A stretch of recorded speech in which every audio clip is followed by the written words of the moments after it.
Well, unfortunately, as history has shown, bad people can take something good and make it work for their own nefarious purposes. Now, with the appearance of botnets, criminal gangs have gained access to millions of infected computers, and the number of cyber crimes committed has risen sharply. Botnets act as a key link in the cybercrime chain. Cybercriminals do business with each other via the internet.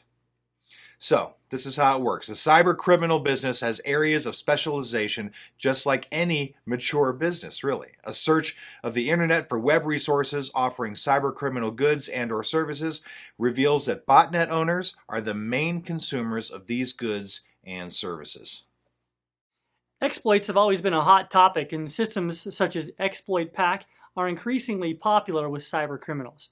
These systems make it possible to stealthily attack victim computers by exploiting software which has been updated or has not been updated.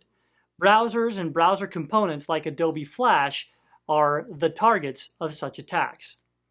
Cyber criminal parlance, or traffic, is user requests which are redirected from legitimate but hacked web resources to cybercriminal sites. Now, another way to increase the traffic is by getting users to click links in spam messages spread via email or IM. Now, such spam campaigns are conducted by the cybercriminals themselves, which then ensures that links will lead to their sites. Cybercriminals can gain access to websites by buying stolen access data. There are cybercriminals who actually specialize in searching for, stealing, and selling users' passwords. Now, having gained access to the sites, cybercriminals can then modify pages by adding an iframe HTML tag. And as a result of these modifications, anybody visiting these websites will be redirected from a modified, legitimate web page instantly to cybercriminal sites. If a large number of pages are modified, thousands of visitors can be redirected to malicious sites, and cybercriminals can modify up to several thousand pages an hour by using automated tools. So here's what we need to think about. Botnet owners buy traffic and redirect users from hacked legitimate sites to web pages containing new exploits.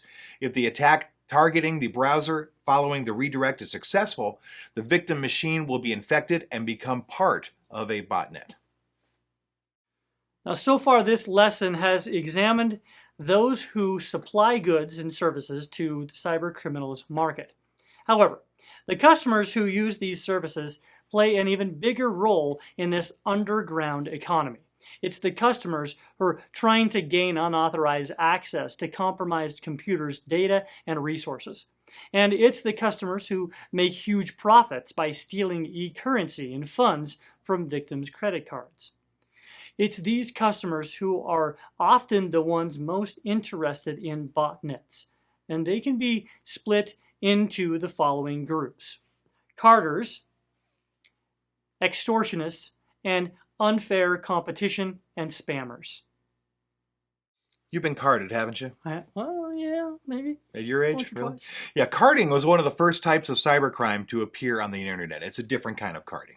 Carders make a profit by using stolen credit cards and cardholders' personal data. These cybercriminals have their own forums where they get together, they discuss ways of laundering money and converting it into cash. Now, such financial operations are, of course, illegal, which is why carders are very concerned about anonymity and security.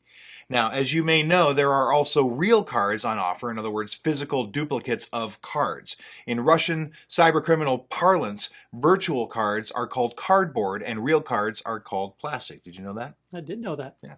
You know everything.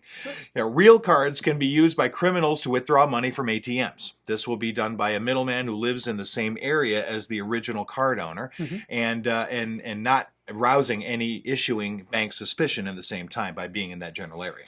That's right, because usually the way that, identity theft works is they've got, they see that you're so far away. Right. And that throws a flag. Yeah, absolutely.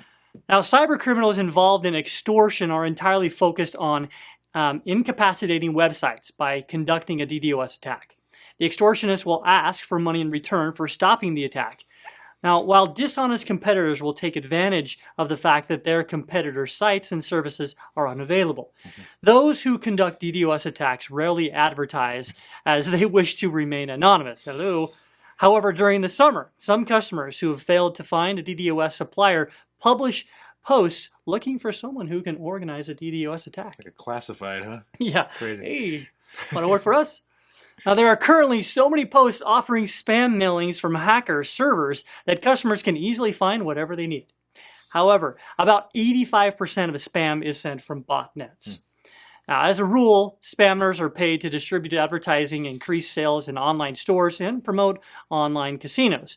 Botnet owners are interested in customers like this because the money paid for services is not likely to be stolen, and therefore less likely to cause problems. Absolutely. And as you can probably tell, botnets have a strong influence on the evolution of cybercrime as a business, right? It's a different way of looking at it. On the one hand, they incentivize the development of a range of cybercriminal services because botnet owners are the main consumers for encrypted malicious code, exploit packs, and what we call traffic. That's right. Right? Now, on the other hand, botnets are essential to carders and spammers to enable them to literally continue to conduct their business. So it's botnets which unite all the disparate elements of cybercrime into an integrated system and make it possible for all those transfers to happen. The transferring of funds from those who make a profit, from mass mailers, credit card thieves, malware writers, and those who supply any kind of cybercriminal service. It's like an organized crime for hacking. Absolutely. It's interesting to note that the business of cybercrime involves cycles. Now, malware writers and other suppliers provide cybercriminal services to botnet owners. The botnet owners, in their turn, provide services to carders, spammers, and others. Now, having made money by developing a piece of malware or other service, the supplier then really starts on the next order. All right, and the cycle begins again. So every new cycle involves more and more participants. The purchasers of services try to increase turnover, and rumors of profitable orders spread quickly across the hacker forums and other channels of cyber criminal communication. Now, today's cyber criminals can use botnets to get unauthorized access to hundreds and thousands of computers. Botnets have a direct influence on the number of cyber crimes committed and have resulted in a huge increase in credit card theft. DDoS attacks have become an everyday reality and can be conducted by anyone with the help of a botnet. So botnets are effectively the lifeblood of cybercrime, ensuring a continuous flow of funds between cyber criminals and the continued evolution of cybercrime. That's a good way to put it. The future of the internet, to a great extent, depends on exactly how botnets evolve in the future.